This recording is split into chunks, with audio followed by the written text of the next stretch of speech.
बच्चों, welcome back on my YouTube channel. और आज के वीडियो के अंदर हम लोग सीखने वाले हैं तुलसीदास जी का जीवन परिचय। तुलसीदास जी के जीवन परिचय में सबसे पहले हम लोग क्या क्या सीखने वाले हैं ये समझ लेते हैं। तो देखिए, सबसे पहले हम तुलसीदास जी के जीवन परिचय के बारे में बात करेंगे, उसके बाद साहित्यिक परिचय के बारे में, उसके बाद रचनाएं, भाव पक्ष, कला पक्ष और साहित्य में स्थान। तो कंप्लीट मैं आपको जीवन परिचय कराने वाला हूं। तो अगर आपके एग्जाम में 5 अंक का ये पूछा जाता है, 5 अंक का, कहीं पे 4 अंक का, तो आपके पक्के 5 अंक से कम अंक आएंगे ही नहीं अगर आप इसको अच्छे से समझ लेते हो। और साथ में मैं आपको याद करने की ट्रिक भी बताऊंगा, किस तरीके से हम किसी भी जीवन परिचय को आसानी से ही याद कर सकते हैं। ठीक है, तो चलिए सबसे पहले हम लोग ये बताते हैं कि आपको कुछ पॉइंट याद रखने हैं। कोई भी जीवन परिचय याद करने से पहले आपको ये पॉइंट बिल्कुल याद कर लेने हैं, यानी समझ लेने हैं, जिससे क्या है आपका जीवन परिचय बिल्कुल आपको मिनटों में याद हो जाएगा। मैं गारंटी दे रहा हूं, ये 5 या 10 मिनट का जो भी वीडियो है, इसमें बिल्कुल आपको आराम से ये अभी पूरा समझ में आ जाएगा। ठीक है, तो सबसे पहले हम जिसके बारे में बात कर रहे हैं, जैसे हम इसमें किसके बारे में बात कर रहे हैं, तुलसीदास जी के बारे में बात कर रहे हैं, तो उनकी शुरुआत यानी उनके जन्म की बात करते हैं कि उनका जन्म कहाँ पे हुआ था। तो तुलसीदास जी का जन्म कब हुआ था, तो आपको याद रखना है 1532 ईस्वी में हुआ था। पहली बात ये याद रखनी है। अब 1532 ईस्वी में उनका जन्म हुआ था। ठीक है, अब बचपन का नाम क्या था, तो बचपन का नाम उनका राम बोला था। ठीक है, और कहां पे जन्म हुआ था, तो जन्म हुआ था उनका बांदा जिले के राजापुर गांव में। तो 3 बातें हमको तुलसीदास जी के बारे में पता चल गई। पहली बात क्या, उनका जन्म कब हुआ था, कहां पे हुआ था, तो आपको याद रखना है बांदा जिले में हुआ था, राजापुर गांव में हुआ था। कब हुआ था, 1532 ईस्वी में हुआ था। बचपन का नाम क्या था तुलसीदास जी का, तो राम बोला था। ठीक है, अब उनके पिताजी का नाम क्या था, तो उनके पिताजी का नाम था आत्माराम दुबे। ये जीवन परिचय में काम आएंगे। जीवन परिचय में यही तो बताते हैं कहां पे जन्म हुआ था, किस जगह पे हुआ था, पिताजी का नाम क्या था, ये सब कुछ। ठीक है, तो इनके पिताजी का नाम क्या था, आत्माराम दुबे था, और इनकी माताजी का नाम क्या था, हुलसी था, और इनकी पत्नी का नाम था रत्नावली। तो ये सब पॉइंट्स आपको क्लियर हो गए। पहली बात, कब जन्म हुआ था, 1532 ईस्वी में। बचपन का नाम क्या था, राम बोला था। जन्म स्थान क्या था, राजापुर गांव, जो कि कौन से जिले में पड़ता है, बांदापुर जिले में पड़ता है। ठीक है, पिताजी का नाम क्या था, आत्माराम दुबे, माताजी का नाम क्या था, हुलसी था, और पत्नी का नाम था रत्नावली। ठीक है, अब इनकी शिक्षा क्या थी, तो शिक्षा इनने क्या, वेद की शिक्षा ली थी, भक्ति की शिक्षा, क्योंकि ये राम भक्ति शाखा के यानी राम भगवान को बहुत मानते थे, उन्हीं को आराध्य मानकर अपनी रचनाएं करते थे। ठीक है, दर्शन और इतिहास इनने इनकी शिक्षा ली थी। ठीक है, उसके बाद है इनकी रचनाएं। इनकी रचनाएं आपको पता है सबसे जो फेमस ग्रंथ है उनका कौन सा है, रामचरितमानस है। तुलसीदास जी का सबसे प्रसिद्ध रचना कौन सी है, रामचरितमानस। उसके बाद जानकी मंगल, पार्वती मंगल, तो ये सब उनकी क्या है, रचनाएं। ये शॉर्ट में पॉइंट आपको याद रखने हैं। ठीक है, और गीतावली। उसके बाद उनकी भाषा शैली कैसी थी, यानी कौन सी भाषा यूज करते थे अपनी रचनाओं में, तो अपनी रचनाओं में सीधी बात है खड़ी भाषा यूज करते थे, यानी कि अवधी भाषा, और कौन सी, ब्रज भाषा, और दोहा और चौपाई के रूप में, यानी गा गा कर सुनाते थे लोगों को। ठीक है, उसके बाद है यहाँ पे उनकी मृत्यु कब हुई, तो उनकी मृत्यु हुई थी 1623 ईस्वी में। याद रखना है, जन्म हुआ था 1532 में और मृत्यु हुई थी उनकी 1623 ईस्वी में।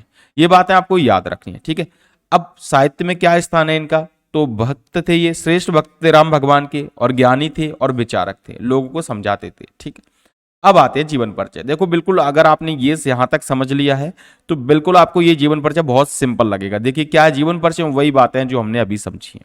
क्या, तुलसीदास जी का जन्म सन 1532 ईस्वी में बांदा जिले के राजापुर गांव में हुआ था, ये बात बोली थी हमने। ठीक है, पिताजी का नाम क्या था, आत्माराम दुबे था। माताजी का नाम क्या था, माताजी का नाम हुलसी था। बचपन का नाम क्या था इनका, राम बोला था।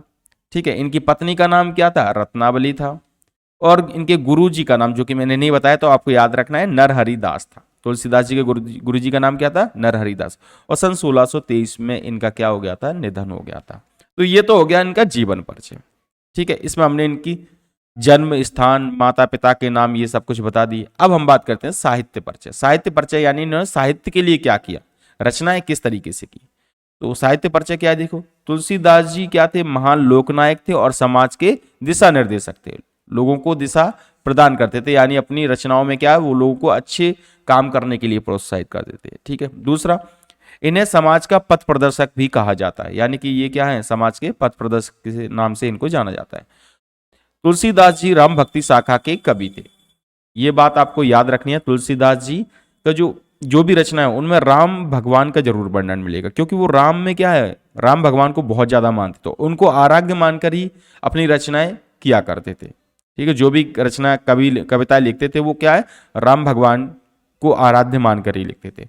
उन्होंने लोगों को श्री राम के आदर्शों पे चलने की सलाह दी है। श्री राम जी कैसे थे आपको पता है, आदर्शवादी थे एक। ठीक है, तो लोगों को भी वो उसी राह पे चलने की सलाह देते थे। रामचरितमानस तुलसीदास जी की प्रसिद्ध रचना है। ठीक है, जैसे रामचरितमानस, तो ये उनका क्या हो गया, साहित्य परिचय हो गया। ठीक है, अब बात करते हैं हम लोग रचनाएं कौन कौन सी। तो रचनाएं तो अभी हमने याद ही कर ली हैं। ठीक है, कौन सी है, रामचरितमानस है, ये तो आपको रट ही गया होगा, सबसे फेमस है उनका ग्रंथ। उसके बाद पार्वती मंगल, जानकी मंगल, गीतावली, ये रचना हम पहले ही क्लियर कर चुके हैं। उसके बाद आता है भाव पक्ष।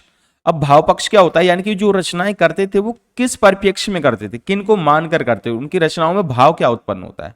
तो आपको याद रखना है, यहाँ पे देखो तुलसीदास जी राम भक्ति शाखा के कवि हैं। राम भक्ति शाखा मतलब राम भगवान को बहुत ज्यादा मानते थे। भगवान राम में उनका अटूट विश्वास है, जो कि उनकी रचनाओं में क्या है, छलकता है। उन्होंने राम जी के शील, सौंदर्य और शक्ति का वर्णन किया है। उन्होंने राम जी का ही अधिकतर अपनी रचनाओं में राम भगवान का ही वर्णन किया है। ये तो है भाव पक्ष। अब बात करते हैं हम लोग कला पक्ष की। ठीक है, तो कला पक्ष क्या, देखिए तुलसीदास जी ने अपने समय में प्रचलित कौन कौन सी भाषा का, अवधी भाषा और ब्रज भाषा को अपनाया। यानी उन्होंने जो अपनी रचनाएं लिखी हैं वो कौन सी भाषा में लिखी हैं, ब्रज भाषा और अवधी भाषा में लिखी हुई है। ठीक है, तो याद रखना तुलसीदास जी ने अपनी भाषा, अपनी जो रचनाएं लिखी हैं वो कौन सी भाषा में, अवधी भाषा और ब्रज भाषा में लिखी है। ठीक है, और संस्कृत के शब्दों का प्रचुर मात्रा में प्रयोग किया है। उन्होंने संस्कृत शब्दों का भी प्रयोग किया है। उन्होंने अपनी रचनाओं को सरल बनाने के लिए दोहा, चौपाई, सोरठा आदि छंदों का प्रयोग किया है। ठीक है, तो सरल बनाने के लिए क्या, उनकी जो रचना है वो क्या है, गा गा के हम क्या है उनको, लोगों को सुनाते थे। तो उन्होंने दोहा, चौपाई, सोरठा इसके रूप में अपनी रचनाओं को लिखा है। ठीक है, अब लास्ट है यहाँ पे साहित्य में स्थान। तो साहित्य में स्थान तो अब क्लियर हो ही चुका है। ठीक है, तो तुलसीदास जी का हिंदी साहित्य में प्रमुख स्थान है। तुलसीदास जी को कवि के साथ साथ एक समाज सुधारक के रूप में जाना जाता है। वो लोगों को हमेशा अच्छा बनने की सलाह देते थे। ठीक है, अपनी रचनाओं के माध्यम से। तो आई होप आप लोगों को ये वीडियो पसंद आया होगा। अगर आपको ये तुलसीदास जी का वीडियो पसंद आ गया, और अगर आप महादेवी वर्मा जी का वीडियो देखना चाहते हो, तो मैंने प्लेलिस्ट बना दी है जीवन परिचय के नाम से। तो आप उसमें ये सभी जीवन परिचय, जो भी जीवन परिचय, महादेवी वर्मा, शिव मंगल सुमन, ये जितने भी हैं उन सब के आपको जीवन परिचय आपको मिल जाएगी। ठीक है, तो आई होप आप लोग को ये वीडियो पसंद आया होगा। अगर आपको ये वीडियो पसंद आ गया तो प्लीज वीडियो को लाइक कर दीजिए, और चैनल पे नए हो तो चैनल को सब्सक्राइब कर दीजिए। मिलते हैं एक नई वीडियो के साथ, तब तक के लिए जय हिंद, वंदे मातरम।